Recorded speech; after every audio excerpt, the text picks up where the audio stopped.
Hey everyone, welcome to Limitless Radiocast, episode 52. We got a great guest lined up for you today, Neale Hoerle. He's a Brazilian Jiu-Jitsu first degree black belt. Also, he's a personal trainer at UFC Fit in Las Vegas, Nevada. For everyone out there who's looking for supplements, looking for the best supplements, Chad and I have had these supplements. We support these supplements. AI Wellness. Go out there, check out their product line. You got pre-workout, during workout, joint supplements, creatine, multivitamin, all kinds of great stuff, some aminos that you can get. Very good company ran by very good people. Check them out. Put in Limitless at checkout. You get a 15% discount on everything you order. We also want to thank all our other sponsors. That's True Tube Tattoo Supply, Magic City Brewing Company located in Akron, Ohio, RollAmongUs.com, and BattleBomb.com. Look in the show notes for special discount codes so you guys can go get products from each and every one of those companies. Now, sit back, throw your headphones on, turn that volume up, and relax and enjoy the show. Hey, everybody. Welcome to the show. Hope you guys are doing well out there and taking care of yourself. We have an amazing guest in with us today, Neale Hoerle. He is a first degree black belt in Brazilian Jiu-Jitsu and a coach at USA Fit in Las Vegas, Nevada. Neale, thanks so much for hanging out with us. Appreciate it very much. Yeah, absolutely, man. Stoked to be here. It's always awesome what we've done with this show. You know, we want to extend people's knowledge with, we want to extend it with jiu-jitsu and everything, like how it's changed people's life and stuff. So why don't you tell our listeners a little bit about yourself? Yeah, man. I'm dare not mention my age. I'm too old. But, I started jiu-jitsu back in, I had to, listen, this goes back so far, I had to do some research for you guys on my own life because I'm old. I can't remember half the shit I've been through. That's good, though.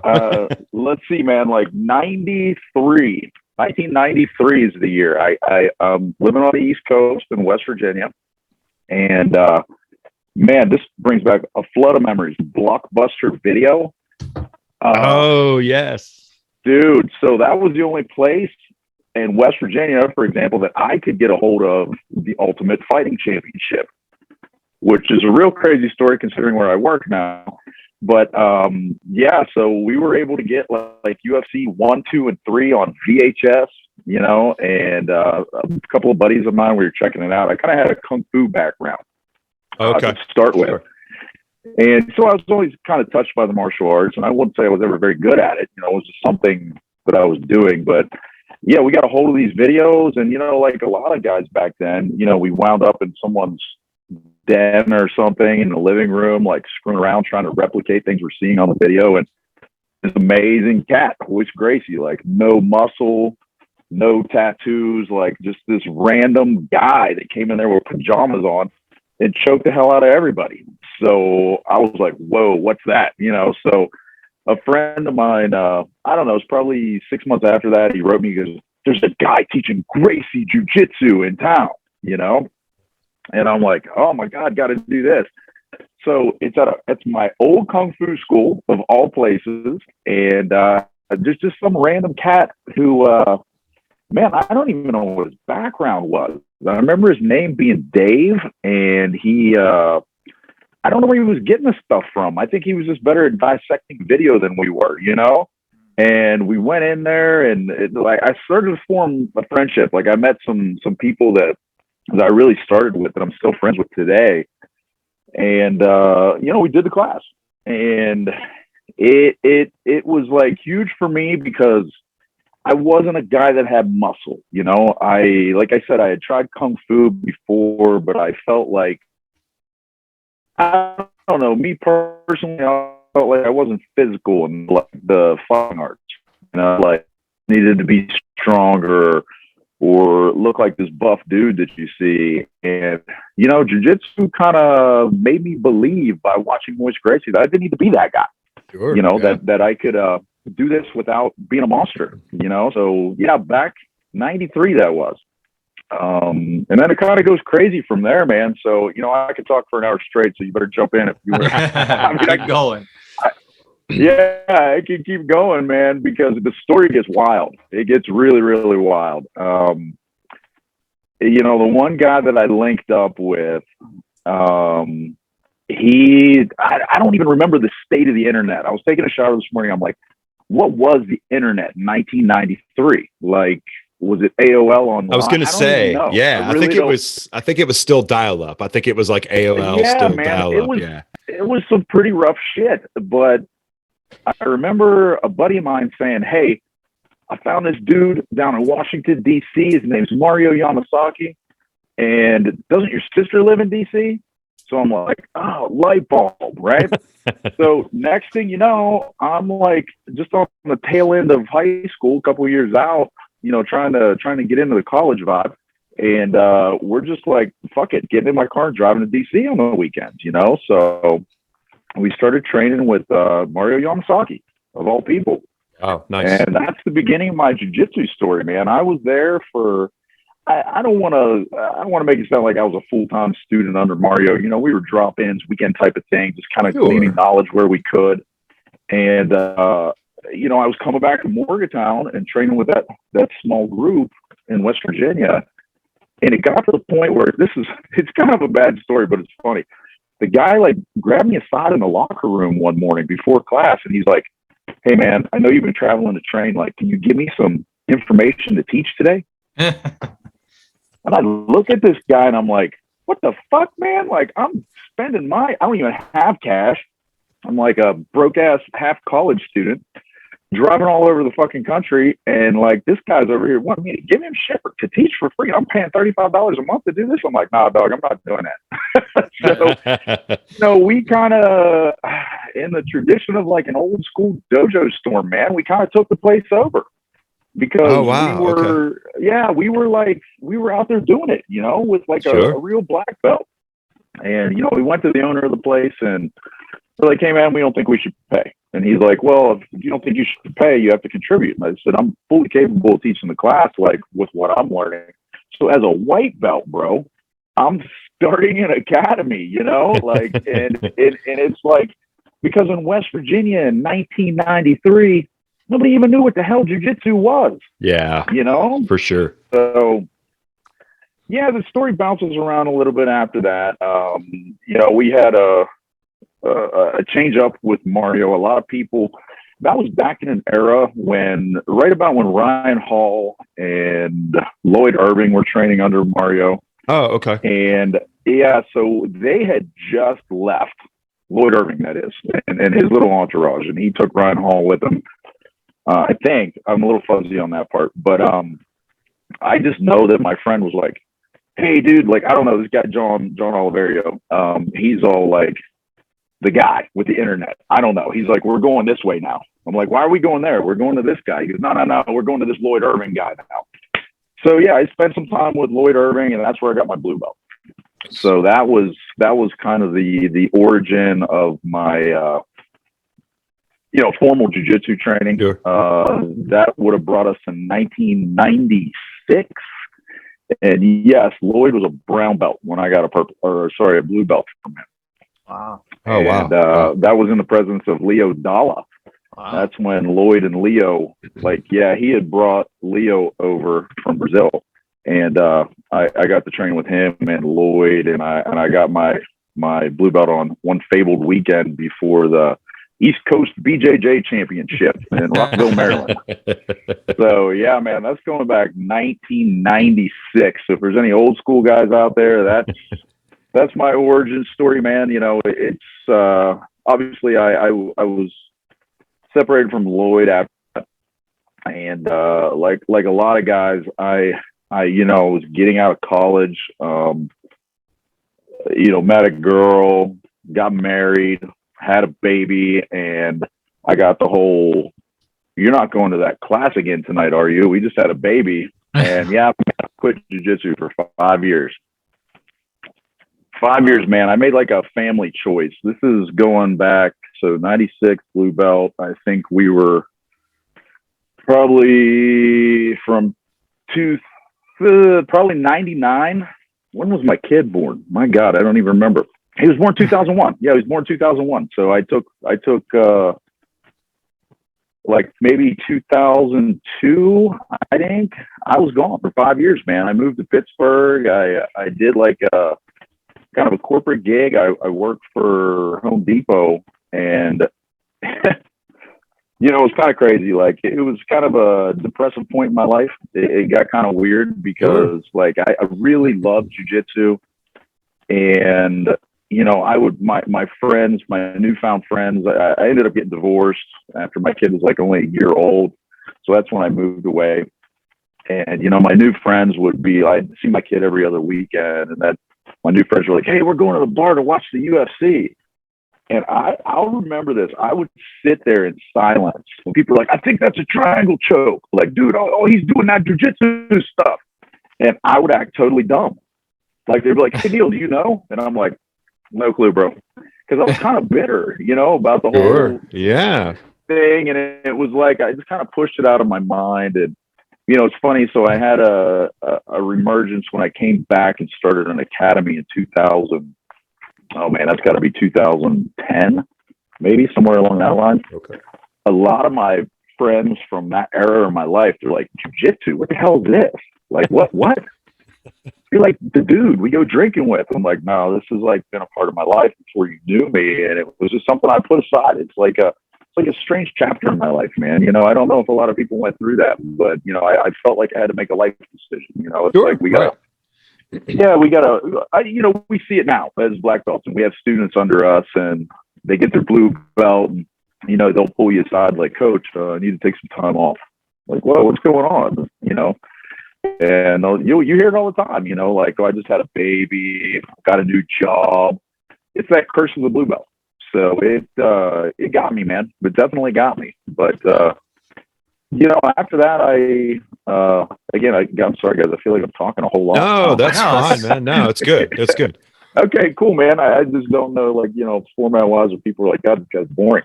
But so after that, I met these guys, and they're like the same guy that called me back in 1993 after a 5-year hiatus. He calls me up and he's like, hey, guess what? There's a guy is opening an MMA gym. And I'm going to say this. It sounds kind of offensive. He goes, but I went down there, rolled with the dude like he's got no business teaching jiu-jitsu. And he's got jiu-jitsu on the schedule. And I'm thinking, like, I met him, I rolled with him. I think you should come down. Like, maybe we could like kind of get into this somehow. And that's the way it went, man. Like, we went down there. I rolled with the dude, and yeah, he was a cage fighter guy, background in stand-up. His name is Wilton Bunn, still a friend of mine. He went out to Dayton. He's at Dayton MMA. So, Chad, you might know that crew over that way. Yeah, a little bit, maybe. Under, gosh, what was that guy's name? He was a UFC fighter. Big name there, Dayton MMA. I can't think of his name right now. But at any rate, I kind of hooked up with those guys, and I took over like the jiu-jitsu end of things. And it was kind of a bum deal because, here's some weird history for you. So this is where I told you I had started an academy, you know? Yeah. And that turned into something that you guys on the East Coast recognize as Ground Zero Fighting Systems.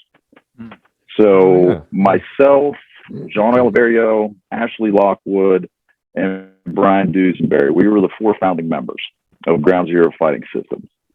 And I left, you know, and I guess you could say I left them high and dry. Like, when I made my move, I kind of just stepped out. And when I came back, I do remember them reaching out to me. They kind of tried to bring me back in, you know, like, oh, hey, you're back in town, like, come back to the fam. And it kind of turned into a bad blood situation because it didn't feel like home to me anymore. You know, I think I was a little twisted from, you know, my life having to quit. And then, you know, here I was with this reemergence, and I felt like it was a new birth for me, you know, so I wanted to kind of do my thing on my own, like open it my own way. And that's the way I went. So we split at that point. And then, so we had a very small town with 2 jiu-jitsu gyms, and it was a little bit of a rivalry for a while. You know, I still know a lot of those guys, and they're still going strong. They started branching out. They've got academies and such. And, you know, somewhere during that time frame, I think it was probably 2012, my tiny little academy I had, like my roommate from college had moved back to Pittsburgh, and he's like, oh man, I met this Brazilian guy. He just moved here. I trained with him. The guy's legit. You got to give him a phone call. And that's my current coach, which is Rodrigo Junqueira, Team Junqueira. That's Marcelo Garcia Association Pittsburgh. So I met him in 2012. That sounds right. And I called the guy on the phone, and I'm like, hey, my old roommate Mike told me to give you a call. You know, I have an academy. He goes, what rank are you? Now, here's the interesting point, because of that hiatus, I had a blue belt, right? So I'm like oh my God, like a 7-8 year blue belt at this point, because I was training under anybody, you know? Yeah. So I'm on the phone with Rodrigo, and he's like, what do you mean you have an academy? And I'm like, I have an academy. I've got like 15, 20 guys that train with me. And he says, what's your rank? And that's from a blue belt. He goes, and his English, he had just moved here 2010, I think. And his English was getting better. So I'm not going to butcher his accent. I know that's not cool to do, but you know, in his little broken language, he's saying to me, he's like, yeah, you're a blue belt. Blue belt doesn't have an academy. And I'm like, well, I mean, I don't really know what you're defining an academy as. Let's look at it like there's a group of guys. They show up, they throw me some dollars, and I teach them. I mean, to me, that's an academy. He's like, no, it's not an academy. Okay. So I came to Pittsburgh. I trained with him, and it kind of coincided with he was having a graduation. And they got to look at me on the mat. They saw how I was rolling, and he's like, boom, purple belt. I'm going to promote you. And he wanted to affiliate with me. And it was a weird time, because here's a dual personality. And Chad, I don't even know if you know about this, but I was a 10th planet moon under Eddie Bravo. Yep. I was going to bring that up. Oh, wow. Nice. Yeah. So this was really weird, because at the time, Rodrigo was Gracie Baja. And I had reached out to Eddie. Eddie was doing like this video thing, like send us videos of you doing 10th planet technique. And, you know, like if it looks good, you know, we'll give you critiques. And then you can, if you want to buy into that's when he was selling moons, you know, that's what they call academies. And he loved my tapes. He had pictures or videos of me rolling, you know, live. And he's like, no way you're a blue belt. I'm going to promote you to a purple belt, and I want you to become a moon. So I got together with these business partners I had, and we scraped up the money, and we got it, man. We ended up being Morgantown, West Virginia. And so almost simultaneously is when I met Rodrigo. And I think I'm the only person in history that got 2 purple belts in the span of about a week. Because Eddie Bravo's like, dude, you're a purple belt. And I'm like, what? That's it? Just like, I'm a purple belt? He's like, yeah. Because, you know, no gi. I don't know. Yeah, it was kind of strange back then. And then Rodrigo, like live and in person, he's like, you're a purple belt. And I told him, this is crazy. I was like, oh man, like, I really appreciate it. It's a huge honor. Thank you so much. I just wanted to disclose something to you. Like, I'm cool to like maybe affiliate with you, but I'm kind of hooked up with this Eddie Bravo cat. And it didn't go so well. It was like, what you mean? I know this guy is crazy stuff, like, you know, with I don't know. It just didn't feel right. And Rodrigo and I didn't talk for a little while subsequently. Sure. And then I kind of kept on with the 10th planet thing. And I didn't do much gi at all at that point in my life. I'm a little fuzzy on the timeline. I think I was with Eddie for, I don't know, we did a bunch of seminars. I got together with like Bear Delaware. That would have been Kevin and John Roderick. So we were like Eastern United States. We were kind of the first moons out that way, you know, because Chris Herzog was in New York. Then you had, oh man, where was Kevin at? He's in Bear, Delaware is where it was. But anyway, we had kind of like an East Coast consortium. And I did that for maybe, I want to say 1.5 years, 2 years under Eddie. I was a moon with him. And I got some crazy Eddie stories, but, you know, I don't know if we want to get into that. But Listen, man, that guy's a trip. Hanging out with that dude, like, yeah. So I guess we got to go there now, right? That's Yeah, like you got it. You got to tell everyone about it.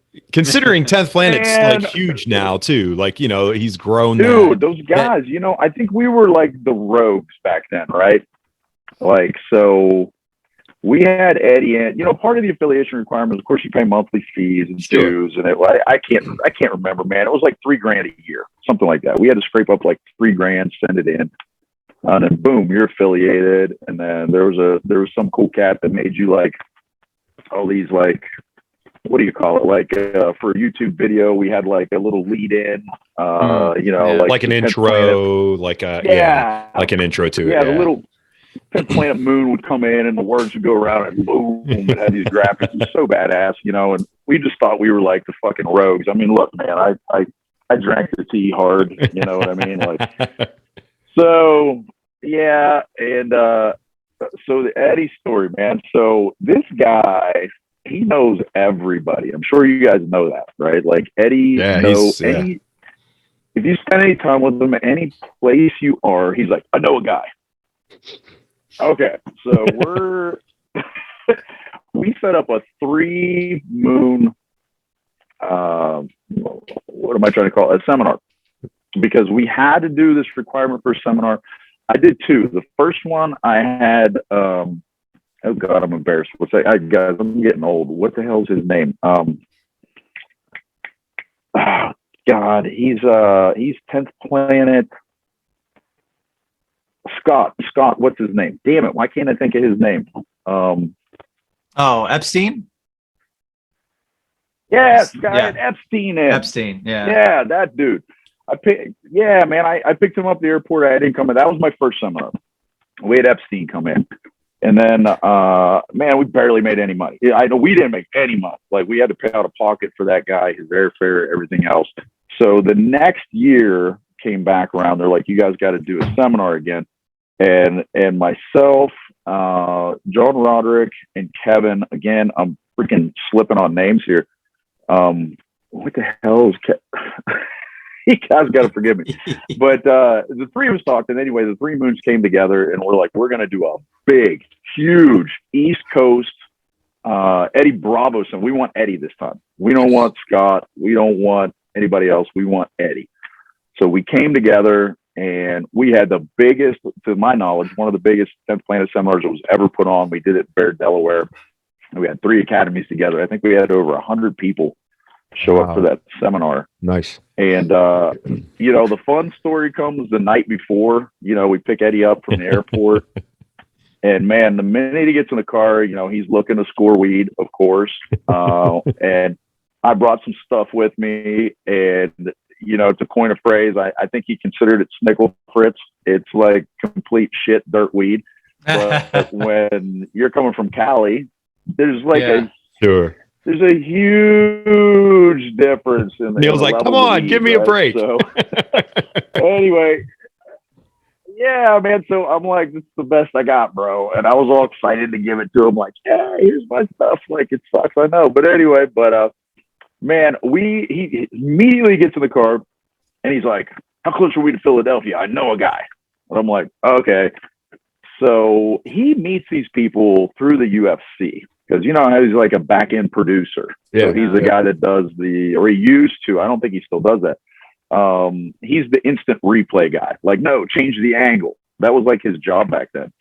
And so he got to go to all these after parties and stuff like that. And so he met people, you know, he met like club personalities and things like that. And man, by the time I had finished smoking with this guy and having dinner and a couple drinks, like it's literally like a fog in my head, like what happened after that. But I remember him saying, we have to go to this club. We showed up at this place in Philly. I have no idea what the name was. There was a red carpet out front, limos, guys had on earpieces and like tuxedos. And I got like jeans with holes in them and jiu-jitsu t-shirts. And Eddie's like, dude, don't stress about it. I know this guy. He's going to get us in. So sure as hell, we walk up to the rope and this dude's like, is this your crew? And he's like, yeah, come with me. So all I remember is oof, oof, oof, oof, walking through this club like spaced out of my fucking mind. And we go through, down, around, and there's a giant bank vault door.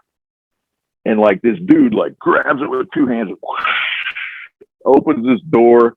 And in my mind, it's like the wildest thing that's ever happened to me. And we go in there and they've got these little benches set up like circular booths with like curtains in front of them. And they're all little private areas. And this lady came over. She's like, I'm your private server. And okay, so here's the scoop on this story. Full disclosure, anyone who knows Eddie, anyone who knows Joe Rogan, you always hear Joe talk about Eddie and drinking alcohol. Am I right? Yeah, like for sure. Eddie shouldn't drink. When like Eddie drinks, he gets fucking wild. Like, bad things happen. So I didn't really know that. Yeah, so we're already smoking in some random alley in Philadelphia. Then I have dinner. We show up at this club, and this girl comes up to us, and Eddie goes, listen, it's shots of Patron and Coronas until we drop. He goes, don't stop them coming. And yeah, so that's kind of where it took off. And then like Eddie's telling wild stories, like I'm zooted out of my mind. The only thing I can remember from that evening definitively is that God, I'm gonna have to look up. Why am I not thinking of Kevin's name? I'm having a mental block today because we're still friends to this day. But Kevin and Eddie got into a verbal altercation, which damn near turned into a street fight. And like I remember standing between them in the street in Philadelphia, like, no, you guys got to stop, because Kevin, ex-Special Forces guy, Army Ranger vet, like whole nine, you know. And I know he's dope. He's got great jiu-jitsu skills and whatnot, but I don't think he was going to survive it. So I kind of stepped in and I was like, guys, that's not going down. And then, you know, that was that. But yeah, and then, you know, the next day Eddie wakes up like nothing happened. Hey, let's go hit this seminar. We have a ball-in seminar. It's dope. And then at the end, here's the funniest thing that happened the whole weekend. So he stands up. Thank you guys for coming out. I appreciate you all. You know, great seminar. Thanks for Kevin, Neale, and John for putting this on. And by the way, guys, I'm getting ready to leave and get on a plane, and my glaucoma's acting up really bad. And if anyone's got any medicine, I'd love to meet you out in the parking lot and we can take care of that. So This was hilarious. So you've got 10 to 15 little 10th Planet guys out here, all like packing bowls, and like they're all lined up, and they're like, Eddie, smoke my stuff, man. And he's like, everybody calm down. I've never seen anything like this in my life. I'm gonna give this guy some props, because he literally goes down the line and takes 10 hits off of 10 different pipes with 10 different types of weed. Blew my mind. And I'm like, my God, like, cause I'm like, I don't know. I don't smoke weed anymore. I haven't in years. And I got to tell you, like, it was terrifying to me to watch him do it. I'm like, this guy's not coming back. Like, he's going to die. Yeah. I don't think you could smoke like 10 different weeds and be okay. But, you know, Eddie Bravo. So, yeah. So that's my Eddie story, man. Was this before EBI? Oh, yeah. Way before. Okay. This is before EBI. So we're talking. Oh my God, bro! This had to be 96, 7, 8, 9. This was 2010. Okay. Maybe. Does that sound right? How long did Eddie have? Because I had that time off, and how long did Eddie have 10th Planet before that? How long's 10th Planet been around? I have never looked up like to see how long they've been around. I'm trying to. So he beat Hoerle in 2000. Good. When did he beat Hoerle? 2003. Is that when it was, Chad? I think that's when I think he beat Hoerle in 2003. I don't know. And then it kind of take off after that. It kind of took off from there. I mean, versus like where they are now. I mean, obviously, it's one of the it's one of the biggest schools. Like, yeah, he's got a lot of affiliates. Yeah, especially that new school they just opened. Like, it's like huge. Yeah, like, whatever. Man, it got totally huge. I'm actually Here we go. I'm looking up now. Man, hold on. Yeah, here we go. Because they still have that 10th Planet watch. They used to have a form. Oh yeah. That was on. Oh, like, wow. Yeah. Okay. Yeah, if I type my name in to like Google, it's pulling up a thread, October 17th, 2010, 10th Planet Jiu-Jitsu Neale Hoerle Seminar Review. So yeah, that would have been 2010 when that stuff was going on. So just to give you a timestamp on that, but yeah, there it pops up. Like, what's going on? You know, what's awesome, like Neil, what you were talking about, like earlier in the show, or just a little bit ago, whatnot, is that, and Chad has a lot of these too. Like you guys, when you started jiu-jitsu and it became, North American, it was like, or in North America, that should say, you guys traveled. Like people were willing to travel because there was nobody else out there. Like, like Chad, we joke and it's like, oh, if you've seen a purple belt, it was like seeing a unicorn, like it just didn't exist. Yeah, 100%, man. That's like, like I said, tying back to driving to DC, I was blessed. I probably wouldn't be where I am today if my sister didn't live there, Sure. I met, obviously Mario Yamasaki, who I trained with there, then on to Lloyd, Leo Dalla, Frank Cucci from, down in Virginia Beachway, Trident Academy, Nakapon. I trained with him at Mario Yamasaki, who he later went on to be, what's Nakapon thing down in Maryland area. He's I can't think of the name of it. Like I said, this is bad when you get old, guys. Maybe it's all smoking with Eddie. I don't know. But yeah, I also met a cat named McGilla Gorilla. It was like, because it was funny because that was a cartoon, Yeah, right. Yeah, I was gonna say. Yeah. I went into his place for him. Yeah, it's a cartoon. So McGilla Marquise was his name. And he moved into Rockville, like real close to my sister. And I just kind of went to check the place out, man. I wasn't like dojo storming. I'm like one fucking dude, right? But I went in there with a blue belt on and I trashed a couple of his blue belts.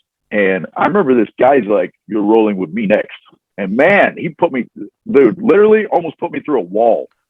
Like he swept me and he's like, you're not going to come in here and fake with that belt. I'm like, what the fuck are you talking about? Like, this is my belt, man. Like, so I didn't go back there. But yeah, man, we had to travel. And, for me, geographically where I live, that never stopped. Yeah. So tying back to Rodrigo, being in Morgantown, West Virginia, I trained with Rodrigo minimum once, twice a week, and I drove to Pittsburgh every time. I mean, the miles I put on my car, and this is starting probably 2012 up until a couple years ago when so Rodrigo and I had affiliated, and we ended up having an academy in Morgantown, his academy in Pittsburgh, and he would come see me. So then he ended up moving to Morgantown. So up until maybe 5 years ago, I was still driving to Pittsburgh a lot. Wow. Okay. And you mentioned travel. That's how I know Chad. My ex-wife at the time, her parents lived in Canton, Akron area. Oh, and okay. Nice. That girl trained. Yeah, she trained more than me. So anytime we would travel, she's like, I'm going to see my parents. We have to find a place to do jiu-jitsu. So she found Team East Coast. And that's my relationship with Chad, was through my ex-wife. So even then, it's all travel. Yeah. I tell these cats now, when they have access to people like myself, Chad, and everybody else across the country, they have no idea how good they have it. Yeah. Because, back in 93, my God, like you said, to see a purple belt's a unicorn. To see a black belt, dude, forget about me it. looking at Mario Yamasaki was like, whoa, like, thing? And then Lloyd, like I said, at the time he was a brown belt, but he went Brazil, because you guys probably know the story. Leo promoted him in Brazil. Yeah. But they were over here. I trained with notable people that I trained with at that academy. Roddy Ferguson. Wow. Man, do you guys know who Roddy is? Yeah, I do for sure. All right, so I'm gonna tell you the funniest story Okay, this is the dopest jiu-jitsu story I have. So I got my blue belt from Lloyd, right? And it was a bit of a, I don't want to use the word hazing, but like it was one of those deals where he pulled me aside. He goes, "This is it. You have to fight everybody in the room, 1 minute each, 30 seconds in between. If you tap, get the fuck out of here." Oh, Legitimately. I'm not kidding you, man. That's what he told me. Yeah. So like I'm fighting for my life, man. Like I limped out of that place. I made it through the gauntlet. You know, I got my belt. It's kind of shit that nowadays people would frown upon. You know, and it was a rite of passage for me. I was super proud to do it. But here's the funny story. So yeah, they put me through the gauntlet, and I'll be honest, listen, I barely survived it, right? So the next weekend, Raw D has to go through the gauntlet. And if anyone out there doesn't know who Raw D is, I mean, this guy is an astrophysicist, Olympic judoka. One fabled story about Raw D is he walked on the Detroit Lions, walked on. They gave him a position, and then he decided he didn't want to do it. So this guy's a super athlete, right? And a monster. He's huge. And he's huge, yeah. Yeah. So here's the thing. So they do the same thing to Raw D, right? First person comes out, boom, judo toss, flips him on his back. Next person gets up, and he's this deep, commanding voice, right? He ankle sweeps another guy, cracks his ankle. The kid's laying on the ground, screaming in agony, and then he yells out, "Next!" Then the next person gets up, he physically picks him up by the gi, throws him into the wall, and says this, as God is my witness, I'm quoting this. He goes, "You bore me." Across the fucking room. Lloyd, who's on the corner of the mat, gets up at this point and he goes, "You're done. You're done. Here's your belt." He goes, "Quit injuring my people." So, yeah, man, like training was tougher back then. It was tons of travel.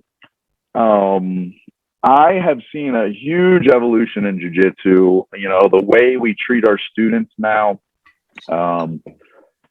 You know, one of my students today sent me a meme that's rolling around on the internet. It's like jiu-jitsu instructors now, jiu-jitsu instructors 1996. Yeah. And I got to tell you, man, it's legit. When I first met Mario, who was my first official ever jiu-jitsu coach, I remember he used to have us lay in a circle and do crunches, ab crunches. And he would walk around the room and stand on your stomach while you're doing crunches. Yes. And he, worse than that, he had a kendo shinai. You guys know what that is? Oh, like yeah. The wooden sword is what it is. Sword? Yeah. Yeah, bro. He would stand on my stomach and whack me in the head and the chest with it and say, "Go back to West Virginia." And I'm like, I don't think this guy likes me. You know? But that's the way you were treated as a white belt back then. You know, you were meant to be hard. You were meant to be tempered. And, you know, those days are long gone, man. Like, I think there's a lot of guys out there that still want to run academies like that. And, you know, I'm sure you guys know nowadays, you know, I know myself and Rodrigo and even Alliance, we're a little bit, you know, because of Marcelo Garcia, I'm still Alliance. There's a full disclosure of how many hours it takes to get a stripe in order to earn a belt. And I think that is a newly manufactured reality for jiu-jitsu. And I think it's because the world's changed a little bit, man. You know, nobody's going to kind of put up with that abuse, if you want to use that word. And, you know, we treat now with academies becoming businesses, I think is the big difference. Yeah. You know, my white belts are my family. They're not that they weren't to them back then, but I think now we depend more on them. There's so many academies. You know, if you treat a guy roughly, he's just going to go, "Hey, man, I'm not in for this shit," and sign up across the street. Somewhere else. Yeah. Yeah. So we're going to lose that revenue. And you know, and I'm not saying we're revenue driven creatures, but when you start to look at the industry we're in, you know, we're making better humans, and we're treating them differently nowadays. That's a reality. Yeah, you for know? sure.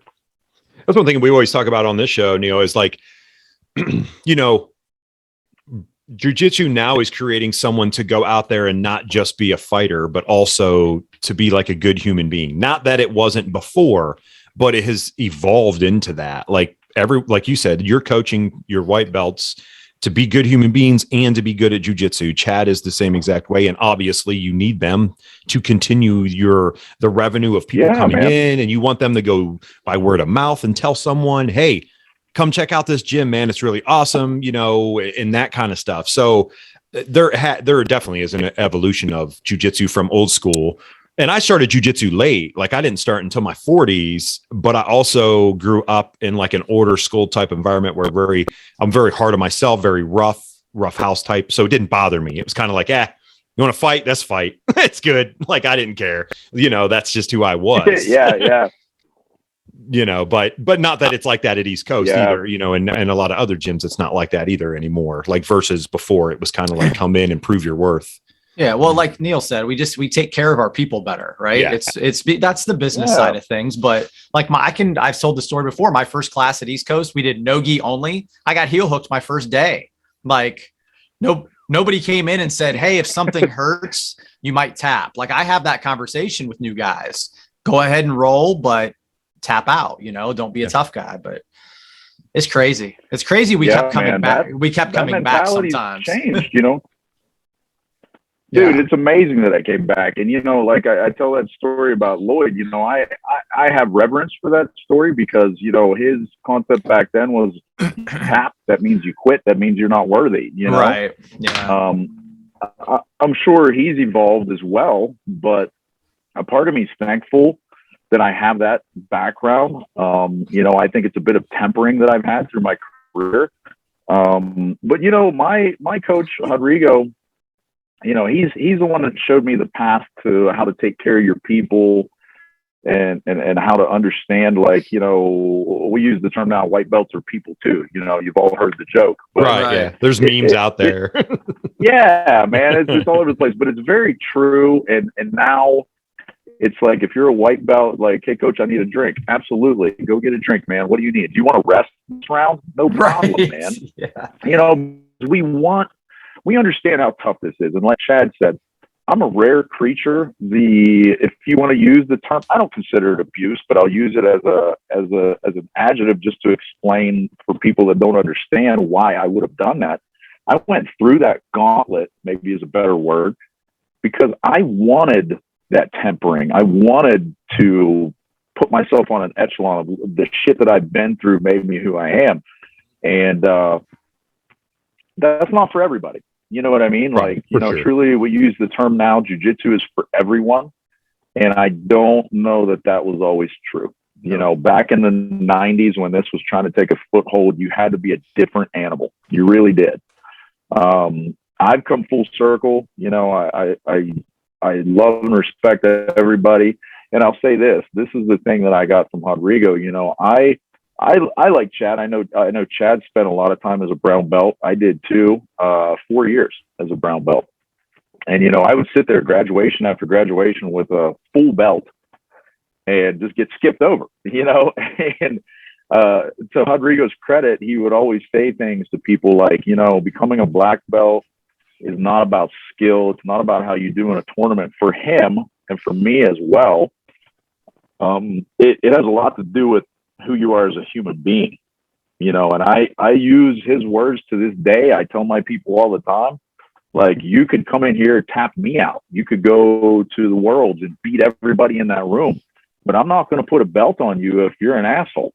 You know, if I know about your life outside, you're a bad person, you're doing bad things, I'm never going to put a belt on that guy. You know, yeah. I think we're all now, you know, the humanity of what we do, to use a stupid phrase, man, like, oh, it makes me nauseous to even say this, but, you know, with great power comes great responsibility, right? Yeah, like, for sure. It's true. You know, I mean, it really is.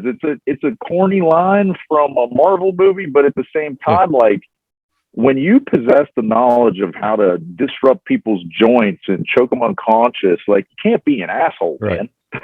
Like you just can't be an asshole.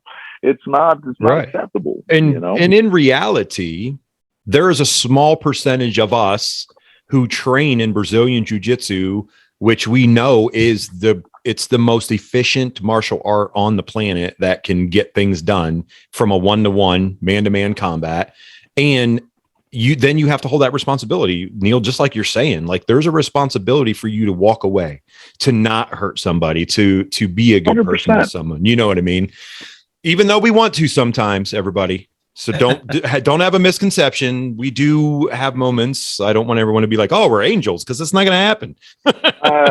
You know, I would love to carry around insurance waivers in my pocket and hand them out to certain people. That's for damn there sure. You go. But you know, that's a good idea. Like, you know, you're at the bar and a guy's acting like an asshole. Be like, "Hey, man, stop what you're doing. Can you sign this?" Right. First roll's free. You know what I mean? That type of mentality. But yeah, so that was the world for me. And then to continue my story, my world came to a grinding halt. Probably March? I'm bad with dates, guys. 2019, COVID hit, right? COVID hit, yeah. So, yeah, man. So, boom, we shut down. Like that's why I joked. I said I haven't been on Zoom for a long time. You know, Zoom and COVID turned something that was part of my soul into a video chat. Yeah. With my students. And I was super blessed that during that time frame, like I said, Rodrigo had moved to Morgantown at this point. So my black belt, my instructor, and my business partner, we live in the same town, and we had access to our facility. And we didn't have windows facing the street. So guess what we did? I trained every day through the lockdown, through the pandemic.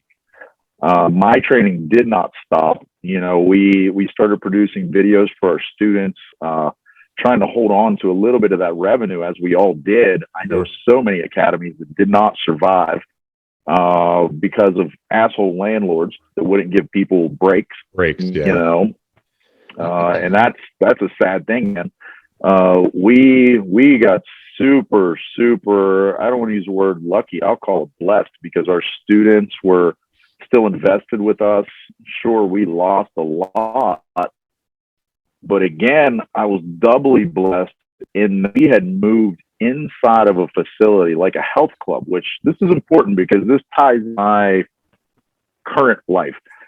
We went inside of a health club and we were more or less renting a space, and the deal I struck with the owner, it was percentage based.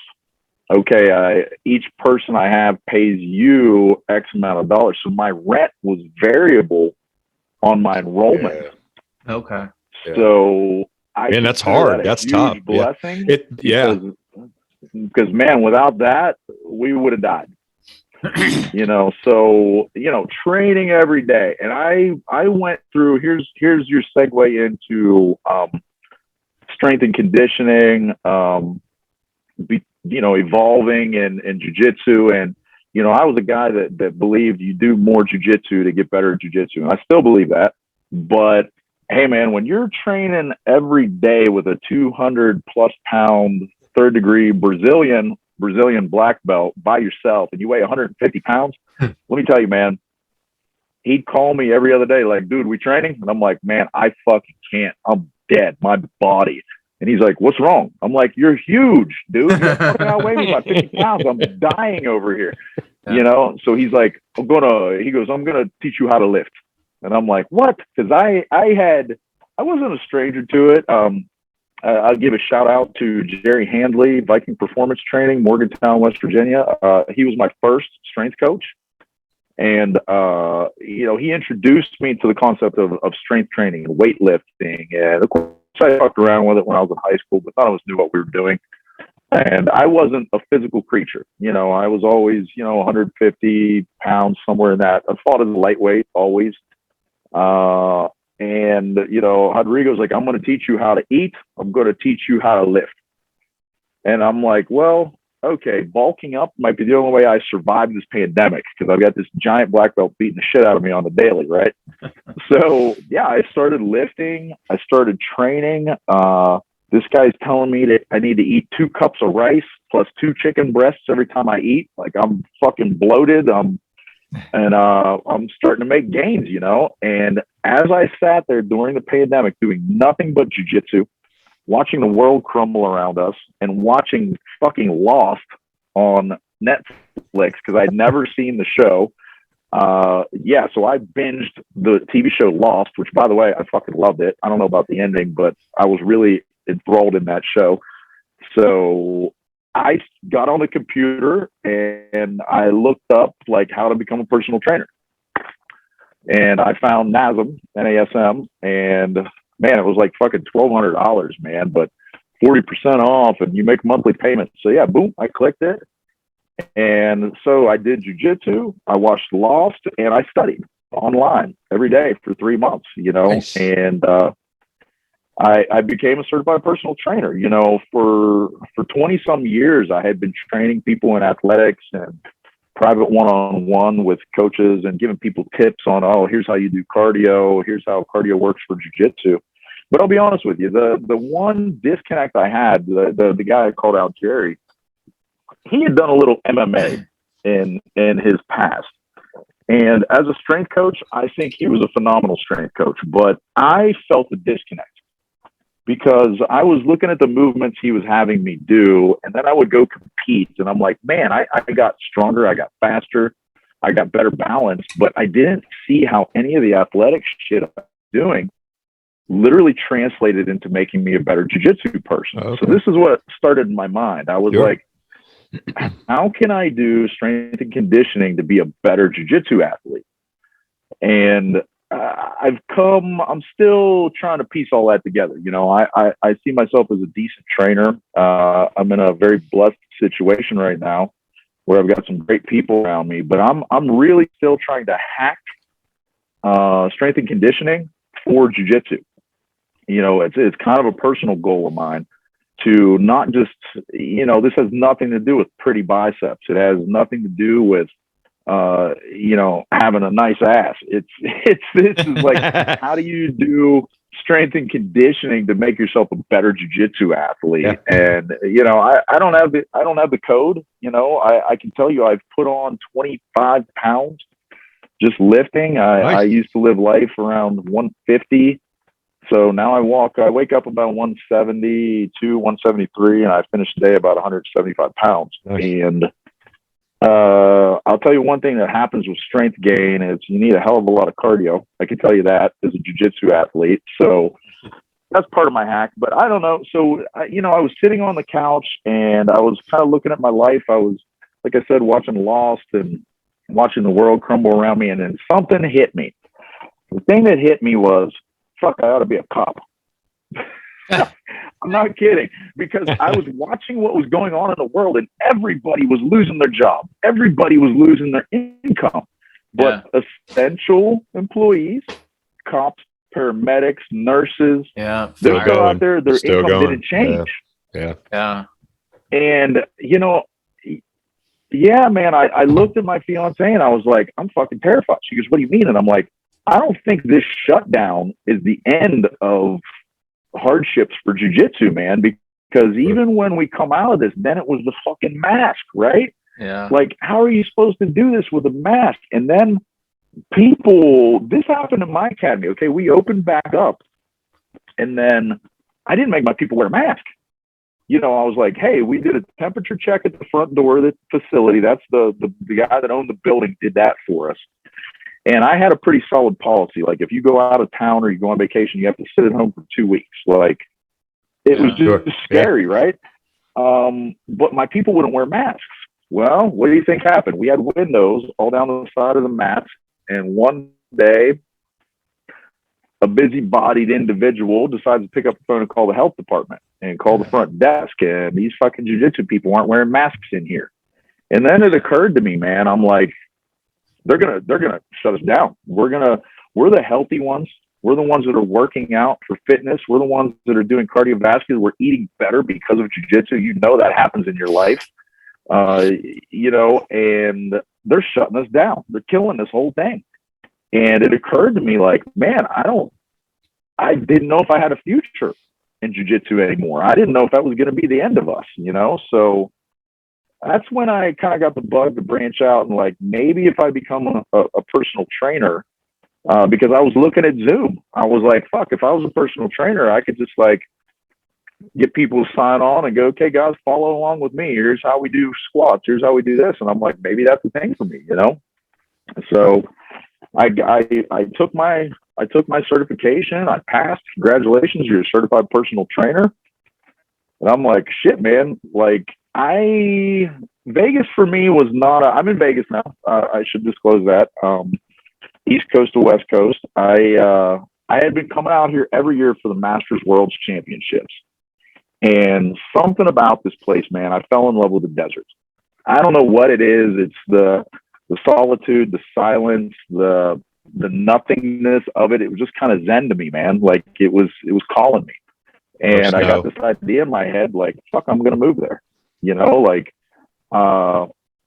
health problems, you know, Chad and I had a little chat before the talk today. Like, man, the East Coast, allergies, I had over the years become asthmatic. You know, and it seemed like every time I went out west, the dry atmosphere in Vegas, I just felt better. You know, my allergies kind of got pushed back. My asthma felt like it took a step back. And I was like, I'm not going to fucking die on the East Coast under these gray skies, because you guys all know what color is the sky for like 6 months out of the year on the East Coast, right? It's fucking gray. It's depressing.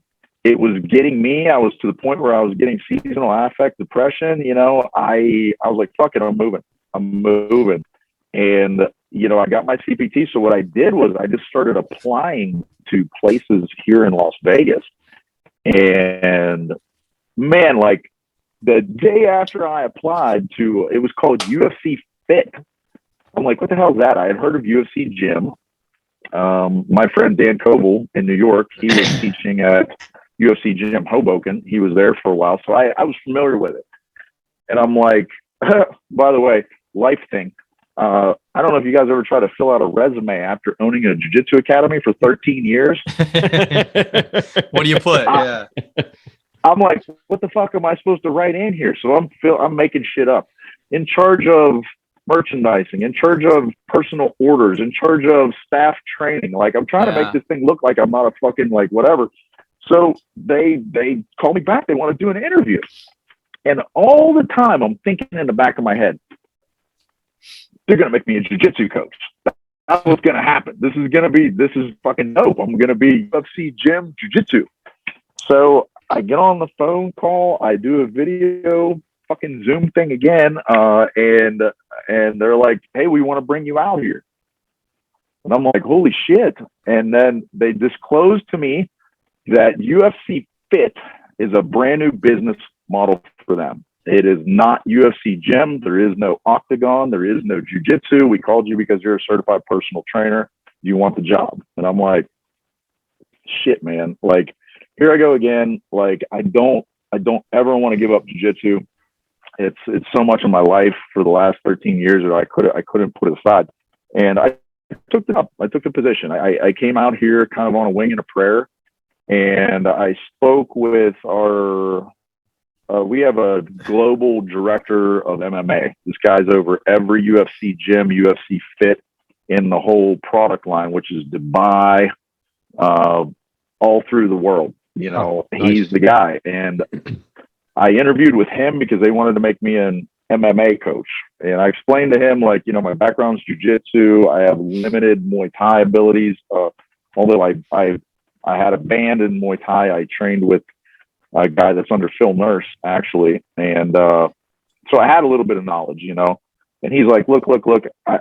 He goes, can you hold pads? I'm like, fuck, I can hold pads. That's not he goes, well, that's all you got to do. So I said, fine. I said, what about jiu-jitsu, man? I'm a black belt. I want to be a coach. And he goes, this business model doesn't have jiu-jitsu. We're not doing it. We took the octagon out. The behind the lines story on this is UFC Gym was trying to remodel its image. Their market feedback was telling them that their black and red color scheme, their octagon in the middle of the floor, was scaring the hell out of soccer moms and kids, right? So they wanted a family-oriented approach. So that became UFC Fit. They changed the colors to teal and no octagon. We still do kickboxing, but no jiu-jitsu. But the guy told me, he goes, no, listen, you can do one-on-one instruction, private coaching, you can sell sessions, you can do that. And I told him, I said, listen, man, I'm gonna make a program here. And he goes, well, it's up to you. If you can do it, we'll do it. So, man, I spent the first 6 months I was here.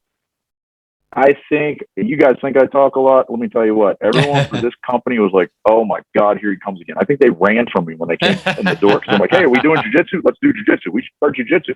Like, fucking annoying. You know what I mean? And then one fabled day, I walk into the gym and the vice president of UFC gyms was in there, and he's like, Theo, come over here because I got a question for you. And he's standing outside the boxing room. You know, we had this dope ass boxing room, UFC bags, like dope ass lighting and stuff, sound system in there. He's taking a look at the room and he put his arm around me and he goes, what would you think if I tore all these bags out of here, put mats on the wall, and gave you your jiu-jitsu program? What would you think? And I'm like, fuck, bro, like, yes, please. So that's kind of the way it went down. I was I'm the spearhead for UFC Fit as a business model. I believe that I am the first and only UFC Fit gym to ever have Brazilian Jiu-Jitsu. They gave me the nod. They let me start the program. They promoted me to the mixed martial arts manager. So I manage a staff of about 12 striking coaches. Honestly, I'm only the one and there's one other jiu-jitsu guy there, but I am really the guy. And I want to say this. I want to say this to your listeners. You know, UFC Gym, I know we all remember the videos of fake black belts and and a lot of those were from UFC gyms, right? Well, these guys, they had a hardship during the pandemic. They had a guy that was over top of all the Brazilian Jiu-Jitsu program. I don't know all the details, but when the pandemic shut him down, he came forward and was like, you got to do this and this for us. And they basically said, no, he sucked everyone out of UFC Gym. Like, they left. All the Brazilian Jiu-Jitsu coaches all left and went to open their own businesses because why?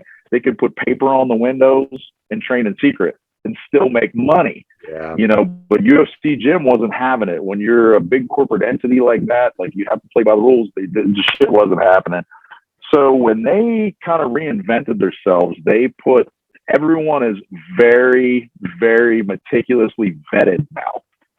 So UFC Gym and UFC Fit Jiu-Jitsu is now emerging to where you've got good guys that have legitimate credentials. They don't admit it, but I think they took such a black eye from some of that stuff that happened in the past that they've gone overboard in making sure that they're vetting their coaches now. So I'm just putting that out there as a public service announcement. If you have a UFC gym in your area, like, the coach is probably a legit dude. Like, I know all these coaches. I'm on a weekly call from Marcelo Malaria in Florida up to Brandon Adames in New York. He's got 2 academies up. These are all very well respected and vetted black belts in jiu-jitsu, and they're running good and clean programs, man. So that was kind of exciting for me. You know, to be a part of that. It's a new thing for me, you know, for sure. But Vegas is a funny town. So here's another thing that happened to me that kind of almost got me in trouble at work. But the one coach I work with here, he turns out to, before we even came together on this company, he was the strength and conditioning coach for Dan Reynolds. And he kept saying this to me, like, when I met him, he's like, well, I'm Dan Reynolds, strength and conditioning coach. I got to be honest with you. I didn't know who in the hell Dan Reynolds was. And I'm like, good for you, bro. You know, because I'm like, you drop a jiu-jitsu name. I'm like, oh shit, I know that guy. But, you know, Dan Reynolds is the lead singer for the Imagine Dragons. Yeah. And I only know that because my 8-year-old loves Imagine Dragons. Oh, I didn't know that. Right? It's crazy. That's the only reason man. I know it. So I'm like, is that radioactive band? Like, I don't know. Awesome. But he starts talking to me about, listen, this guy, he really wants to do jujitsu. He wants to do some Muay Thai and stuff like that. And I said, well, I'll be honest with you, like, I can hold pads from Muay Thai. I wouldn't call myself an instructor. Being a black belt, I'm a purist. Like, I don't try to do shit I'm not good at. You know what I mean? Like, yeah. I'll hold pads, but I'm not going to like charge you money and say I'm like fucking know what I'm doing so good. But I said, jiu-jitsu, bro, I'd love to coach the guy, So that started a relationship, which was like all not related to work, right? And I kind of got in trouble for the whole thing. But, I formed a really amazing relationship with Dan and his wife, Asia, and his whole family. And we're super good friends now. And, I would train him up to 3 days a week in his house. Wow. Nice. And, the guy, like a lot of people ask me, you see this thing with celebrities now doing jujitsu. I could go down the list of like, rock musicians that do jujitsu, and these guys are like, you see Keanu Reeves, and people are thinking, come on, does this guy really train? And I get asked those questions all the time. Dan I had to learn about the Imagine Dragons. The first time I met him, I asked my buddy, I was like, dude, is he going to quiz me or something? And he goes, what? And I'm like, listen, I don't know how these people are. Like, I could name 2 of his songs. I really don't know who the fuck he is. Like, you know what I mean? And he's like, no. They're like, no, dude, he's not like that. Because I didn't know how. I did a little research, and I come to find out, the guy's a double platinum musician. Like, they're one of the biggest band. I didn't know how big they were. Like you said, you're 8-year-old. They tend to be like, you think that teenage kids are like into them or something. And they are, yeah. Like, but getting to know him, and now, well, now you're starting to see stuff like they're emerging. Like, I don't know if you guys watched the show on Netflix called Arcane, which, if you're a gamer, that all spinned off of the League of. Do you know what I'm talking about? The League of something. It's big gaming platform. League of. I know what you're talking about. My 14-year-old would probably know it because he's a big time gamer. But I'm with you, Neil. I'm old, man. I don't know. Like, yeah. So I had to learn all this shit. But if you get a chance, watch Arcane on Netflix. It's fucking banging, man. It's amazing. And the intro song is Imagine Dragons' Dan Reynolds. Oh, nice. Okay. So they're starting to emerge. Like, he's on tour right now. I haven't been with him for months because he went on world tour. I'm going to see him next weekend in California. Actually, he got me tickets to come see him in LA. Nice. So I'll get to see him for the first time in like 3-4 months. But man, the guy has an incredible work ethic. He's an amazing athlete. He trained with me for maybe 6 months, and he's like, I want to compete. And I'm like, what? And I didn't think, like, this guy doesn't really go, he stays at home. He does have a lot of popularity, especially around here, because he's born and raised Las Vegas. And I was shocked. He came to me and he said he wanted it because he knew I was prepping for the World Championships here in Las Vegas, the Masters. And they had the Novice International this year, which was like the biggest white belt tournament in the world. And to hear this guy tell me that he wants to do this tournament, I was shocked. I'm like, you realize, like, I said, look, I don't think anyone's going to know who you are. You know what I mean? Like, in your circle, you're super popular, like jiu-jitsu wise. Like, I don't think anyone knows who the hell you are. But yeah, man, I signed him up to do the IBJJF novice white belt tournament here in Las Vegas. And I think he was very well prepared. He had a great first match, but he ended up losing on points. So it wasn't like a super great success story. I know he was super disappointed, but the guy's he's a legitimate human. Like, he works his ass off. He's put his time in, and I'm super hopeful when he comes back off tour, we'll start training again. But yeah, so my life has gone, it's done a lot of this. I went from jiu-jitsu to leaving jiu-jitsu to back to jiu-jitsu to being a strength and conditioning coach, back to jiu-jitsu again. And, you know, I'm just super blessed and humbled to be where I'm at and do the things that I do. And I'm stoked you guys reached out to me.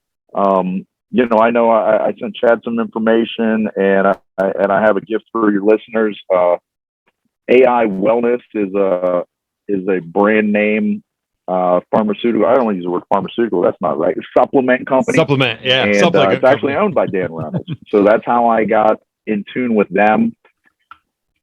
Yeah, the supplement. So Dan was on this regimen. What I did with him, you guys can search it on the internet. Like he's dealt with some stuff. I don't want to go into his life, but he's dealt with some addiction and rehab type of things. Sure, yeah. And the success story is he looked to jiu-jitsu to kind of occupy his mind, pull him through all that stuff, rebuild himself.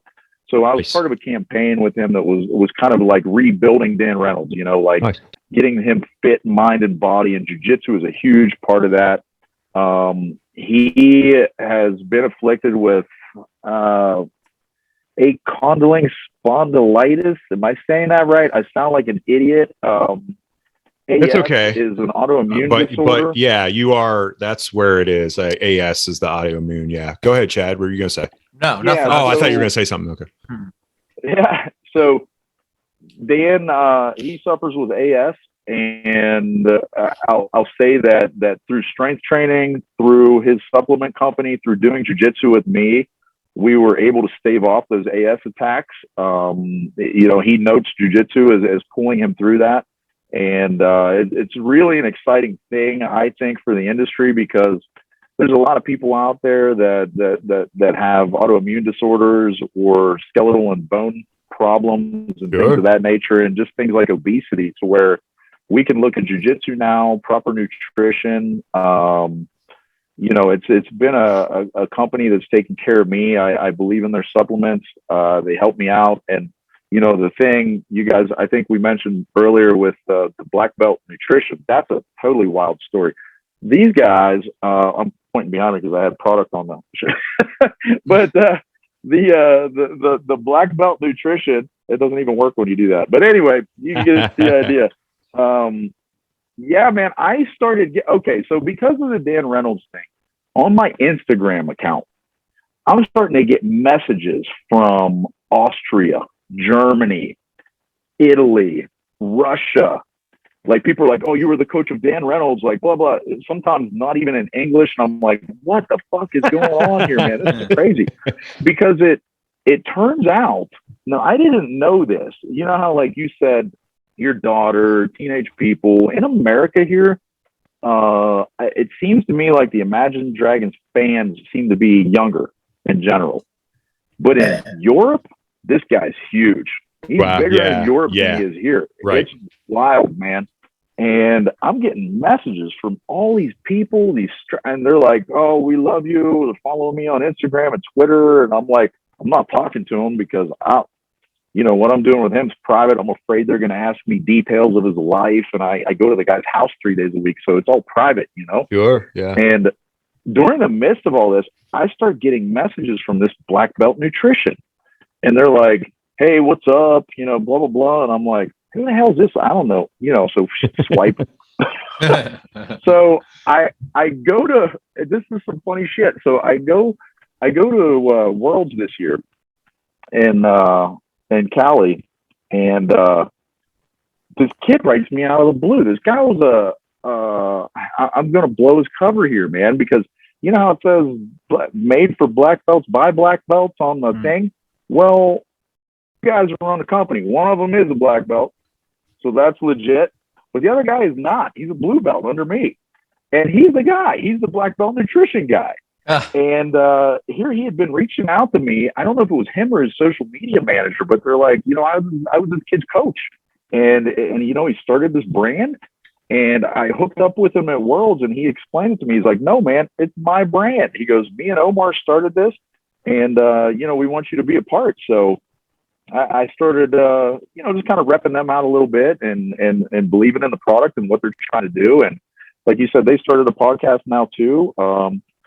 they're just an upstart company with a couple of young guys that are just trying to make a living like we all are. And I think it's a great company to support, man. They're out there pushing it, man. And I know they're very concerned with the content of their product. You know, they want it to be clean, just like AI with their supplements. So again, I'm blessed to kind of stand in front of and represent these cool companies that are trying to do wholesome, clean stuff for everybody, you know? So I'll get you guys another box of those bars out if you like them. And you know, I know, Chad, I sent you guys AI as my sponsor, sent you guys a discount link for your listeners. Yep. And you know, we can do the same. I have a code for Black Belt Nutrition. Anyone who's listening, just type in Neale 20. So Neale 20 as in 20%. And then anyone that wants to try out the Black Belt Nutrition bars, you can get yourself 20% off. So that's always active. And you know, anything you guys need, I'm here for you, man. Yeah. So I don't know, through all that, you guys have any questions for me? I was just going to say, speaking of cool companies, you got some LimitLess Tape coming too. Yeah. We, phenomenal, man. Yeah. I sent you, I shipped it out yesterday, Neale. You should get it. You might get it by tomorrow. They told me a couple days. Just let me know, like, and then I'll send you some more. Just let me know how it is. And then, you know what I mean? Just use it on the Bulgarian bag flip. Chad and I have already been looking. We got to find good Bulgarian bags because we don't have them. So he was like, hey, do you know any good ones? I'm like, man, I don't know. Ask Neale. What, dude, that video, let me tell you, this is fucked up because I was doing that with one of my clients. I was having them do the hand-to-hand toss with that Bulgarian bag. If you guys don't know what we're talking about, it's on my Instagram. Yeah, by the way, please follow me on Instagram, Neale Hoerle. just like the name. Give me some more followers, guys. But yeah, so this all started. This is Chad. Chad, was that your son with the ball? No, one of your students? Just one of my students. Because I know you're twins. I don't know. They've got to be his age now, right? Like not quite. They're okay. Seniors in high school. Okay, great. So yeah, I did this thing on the ball, just like goofing around, tying my belt on, you know. And then Team East Coast fired back, and the guy did a little bit better job than me. I'm going to be honest. So I was like, I've been stewing, like, what am I going to do now? And I had been working on this Bulgarian bag flip, like hand to hand. It's super, I'll say easy, but getting a flip, man. And I was doing it with one of my private clients. He's a jiu-jitsu guy. He trains here in Las Vegas, and you know, he's been with me for 6 months. I put 5 pounds of lean muscle mass on this kid. He kept coming back and telling me his training partners are like, what the fuck are you doing, man? Nice. Like, he's that's starting awesome. to kill these guys. So I'm like, yeah, that's huge. So I was working on his grips one day, and I'm like, yeah, and then check this shit out. Like, I've been working on this bag flip. And he goes, what? And I'm like, well, what you do is you flip the bag. And I'm like, you know what? I've been doing this for a while, and I've never hit it. I said, do you mind? I'm going to put my phone on and videotape this, because I swear to God, I'll probably hit it first try, and there'll be no proof that I did it. Right? Yeah. So I go pop, pop, pop, pop 10 times hand to hand, flip the fucking bag and catch it. And I'm like, hell yeah, man. And then I went over to the phone, and the fucking camera wasn't running. So I'm like, you got to be kidding me, man. So I pretty much looked at this kid. This is terrible. And I was like, Drew, your session's over. You got to get the fuck out of here, because I'm nailing this thing right now. I'm hot. I got to get it. So I set the camera up. I did it again. And like my third try, nailed it again. I go over and look at the camera, and I'm half in the screen, half off the screen. It completely looks like shit. And I'm like, oh my God, you got to be kidding me. I got to redo this. The trick is, by now, I've done this shit 15 times. My grips are fatigued. Yeah. My arms are getting tired. And I'm like, I'm fucking nailing this video, and I'm sending it right to Chad. So I set the camera up, and dude, I'm not lying to you, 30 minutes later, I finally nailed a clean one on the video. And man, my fingertips were bleeding. I cracked my one fingernail. So yeah, the LimitLess grip tape. Yes, sir. Use that. Awesome. Good. But yeah, you got to get a bulk bag, man. And then, you know, the other reason I picked that one, Chad, because that's a 17-pound one. Then I got like a 22-pound one and 28. So I'll just keep upping the ante. Gotcha. Yeah. That's what I was going to ask you sir. next. Yeah, I was going to ask you, Neale, what was the weight in that bag? Yeah. Yeah, that was a 17-pounder. That's the bottom of the barrel, and then they start going up from there. like I dared to dream I could hit the heavier ones, man. But I saw that video, that the guy that invented the Bulgarian bag. Of course, these dude, the guy does it like way better than me. Like he just nailed it like all the time. It's like his little move. But don't sell yourself short, man. It was good. When I saw it, I haven't seen anyone do it, and I was like, I kind of take real pride in being older in my 40s and having strong grip strength. So I get complimented a lot. Like, your grip strength's kind of ridiculous. And I take pride in it. I'm always using hand things all the time. And when I saw that, I was like, ooh. And then Chad and I were both like, hey, where do we get these bags at? So we started looking on Amazon and stuff. So we're working that part out, but maybe I'll make a video here once I can get down to it. But I was like, I got to know how much you watch. So I brought it into my jiu-jitsu class after that day. And I got a couple of trainers that work in there with me. These guys make me look like I don't even lift weights, and I'm like, here, try this out. And one guy's getting pissed, like 10 minutes. He can't hit it. He's getting frustrated. And then like this brand new student, the guy's a white belt, true story, big guy. He's like 225 pounds. He's a Leo here in Las Vegas.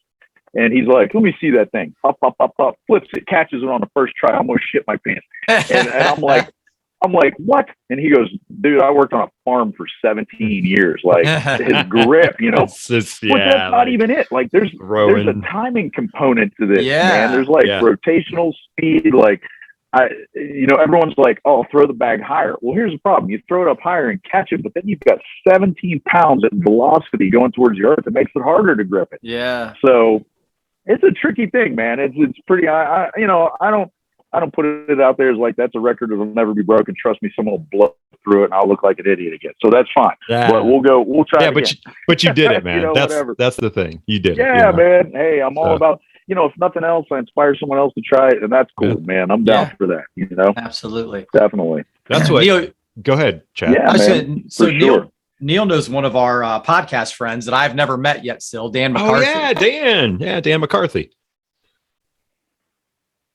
Oh, Dan, Dan's a dope friend, man. I love him to death, man. He just recently moved. I haven't talked to him in a while. Yeah. He was up Boston way, and man, Dan's like he's a super cool dude. I love him to death. Like we competed against each other in Boston.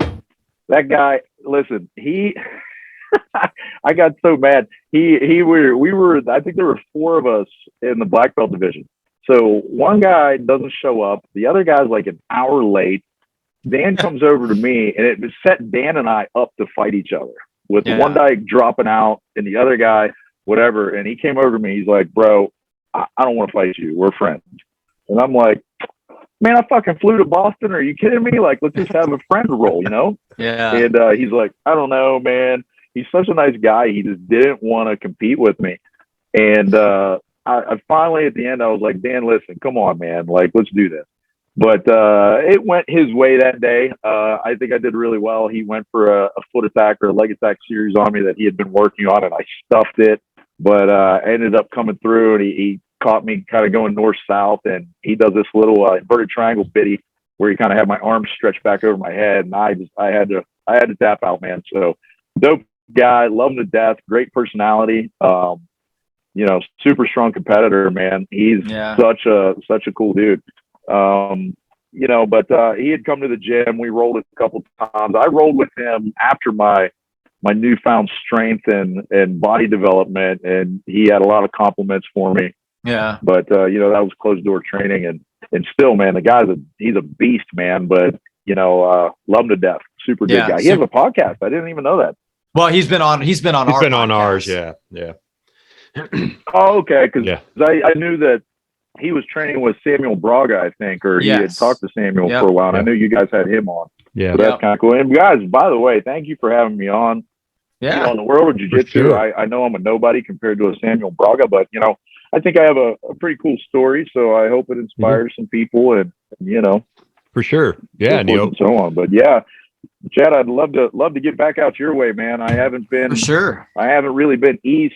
Rodrigo got married. I came back for that. I very quickly fled the state because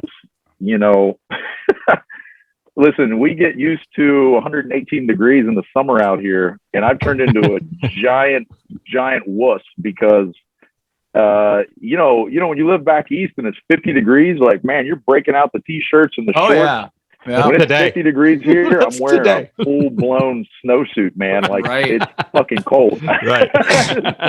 it's so crazy how quickly your body adapts to a different atmosphere, man. Yeah. Yeah, for sure, dude. For sure. Yeah. It's been a rough winter here. What, a month ago, we had 2 foot of snow on the ground. Yeah, it's been rough. We've had our it's made up for the last few years of not having a lot of snow. Obviously, Northeast Ohio, it's cold, and gray for 6 months. But this year it was like, oh, great, it's going to snow and be gray a lot. Which is great. Oh man. I'll go ahead. You, like, as a guy who grew up on the East Coast. Yeah. No. I'll tell you, as a guy who grew up on the East Coast and went back east after being here for a year. This is a funny story. So I went to Rodrigo's wedding. I came back to my hotel room, and of course I called my fiance to check in. And I got back to the room, and this is funny. It makes me sound like an idiot, but it's a funny story, just to let you know the differences between like East and Las Vegas. So I'm talking to her on the phone, and she goes, "You have this weird look on your face. Is everything okay?" And I'm like, "No, man. Like, I think the sprinkler system went off in the hotel." She goes, "What are you talking about?" And I said, "Everything's fucking wet. Like, the bed's wet. The carpet feels wet. Like, it's disgusting." She goes, "What are you talking about?" She goes, "Really?" And she goes, "What kind of a hotel are you in?" I said, "It's actually a decent place. I don't know what's going on here." And she goes, "Neale, go get a piece of toilet paper and like put it on the floor and like push on it. Cause if it changes colors, then it's like wet." Cause she goes, "Really? Is it that wet?" And I'm like, "I swear to you, man, it's soaking wet. I can feel it on my skin. It's like, it's moist, And I go in the bathroom, I get a square of toilet paper, I bring it back, I press it in the floor. Nothing. It doesn't change. And then she starts laughing at me. She goes, "It is winter there. Do you think it's humidity?" And I went, "No way, man. Like, this is wet. This is wet, like really wet." And she's like, "No, it can't be." So, yeah, I mean, it's a funny story, but I'm going to be honest with you. The one thing you don't notice about living in Vegas is how damn dry it is. Like, we have no moisture in the air out here. Typically 10% humidity on average, and like when you go back east, like if it's rainy, you're dealing with what, 80-90% humidity in the air. Yeah. And you could literally feel it on objects. It was really a trip, man. Awesome. It freaked me out. And then I felt like I'm getting on a plane. I'm getting the hell out of here. It turned into one of those guys. I wanted to go back to the desert, man. I don't know. Well, yeah. Hey, Neale, let's do this. I know you covered it all. Let everyone know, and all our listeners, where they can find you, like Instagram, Facebook, everything, because all that stuff will be in the show notes, including all those codes and all the stuff for Neale. How I do it every week. Chad and I get together. We make sure we got everything we're on the right page together. We get all the show notes together, and all that stuff's in there. So all that stuff will be in there. So I don't want to miss any of that, Neale. So make sure you shout them out, man. It's everything. Yeah, fantastic. So, mostly I'm on Instagram, and it's just my name, Neale Hoerle, NealeHoerle. Hit me up there. Locally, I also have a website. It's, again, same thing as my name, www.nealehoerle.com. That has a lot of links to me at UFC, where I work here.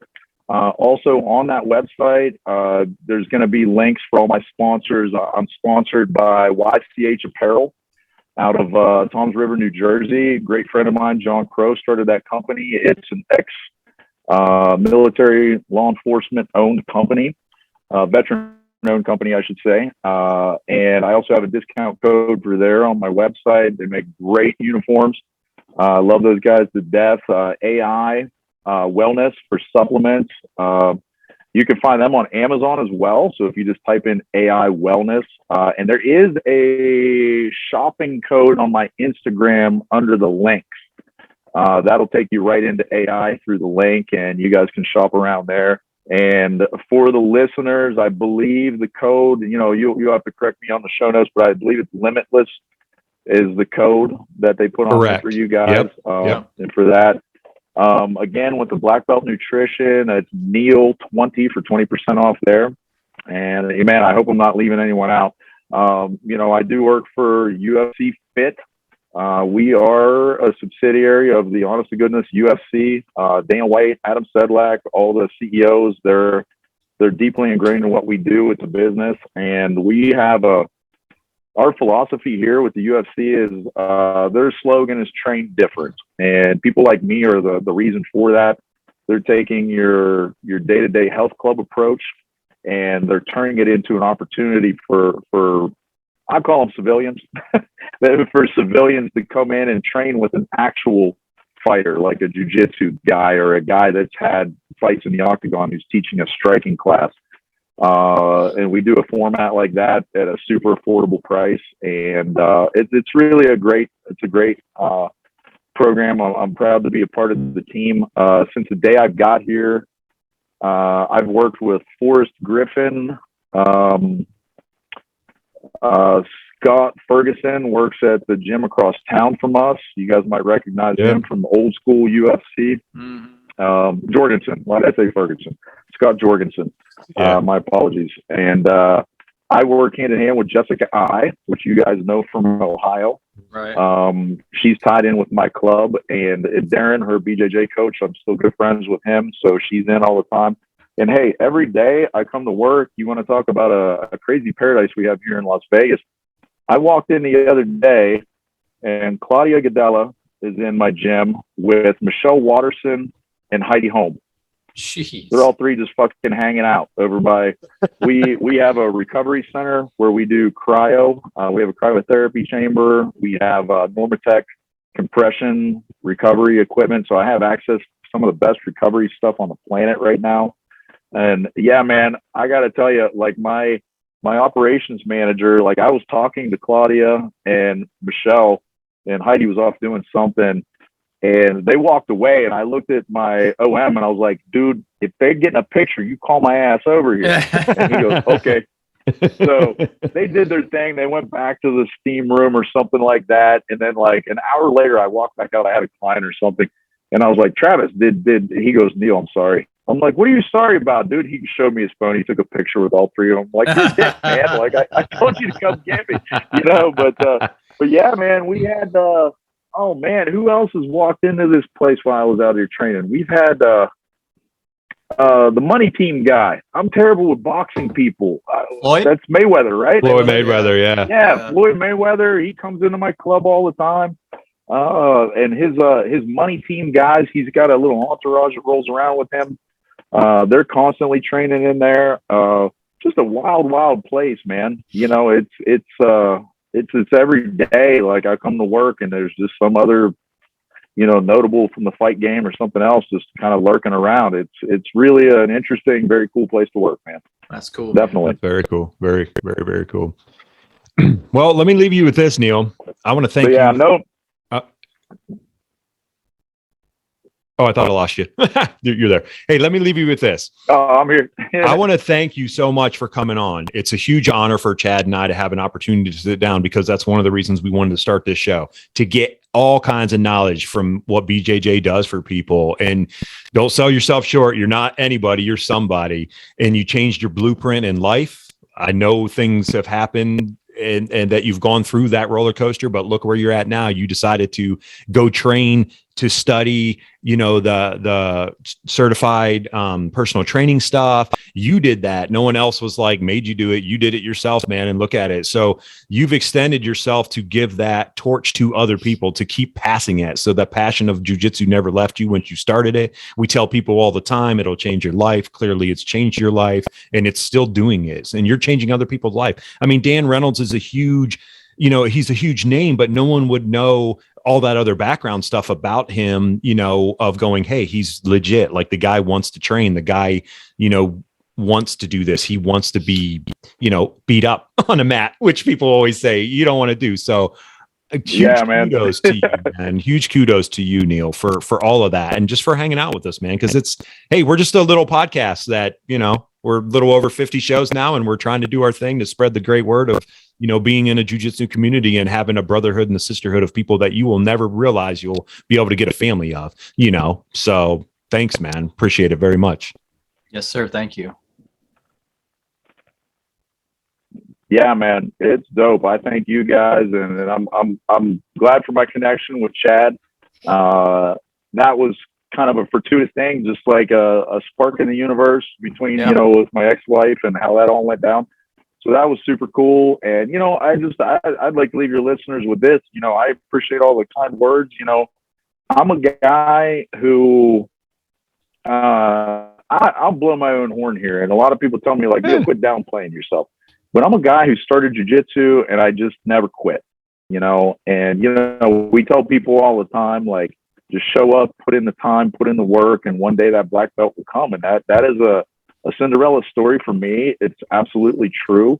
And that thing of jiu-jitsu, I got to tell you, Chad knows, everybody knows, like, when you get that black belt, it isn't the end of the road, man. Like, that's when you realize that there's still so much to learn. And I think my story is a little bit about challenging myself. And I just want to put a challenge out there to your listeners and anyone in this world. If you don't like where you are, if you don't like what's happening to you, make a move, man. Make a move. Just put yourself out there. Try to do something that you didn't think was possible. If you apply yourself to it, and you can get through anything, man. I truly believe that. And you can redesign yourself 100 times in this lifetime. You're not stuck with what you have by any means. And we all have the ability to change our stars, man. And I think that is the message I would like to put out there to the world. And if I touch anyone with that makes what I'm doing worthwhile, Sure. Yeah, for sure. You guys heard it out there, everyone listening, and go out there and follow Neale on all social media, man. He's got some great insight. He's trained in training, and I've watched his stuff, and he's even got some cool videos that you can see, and check his website out. We appreciate him and everything that he's done and everything that he is doing. God bless you, Neale, and everything that you're doing out there in Vegas. Stay warm. Don't come back to the East Coast until it's warm. Yes, sir. All right, my man. All right, brother. We appreciate you, Neale. Until down the road, brother. We'll get you. We'll hook up again and get back on, and we'll have a part 2 and talk about some more stuff. Cool. Phenomenal, man. I'll try to achieve more. Right. Good. Right on. All right. Let's go bigger. All right, my brother. All right, everyone out there. So appreciate you, Neale. Everyone out there, thank you guys for joining us. We appreciate you guys very much. Remember, do not put limits on your life. You have one life to live. Live your best life. Live it to the fullest. You belong here. You belong doing this. So don't forget that, guys. Appreciate all you. Until next week. See ya. Later.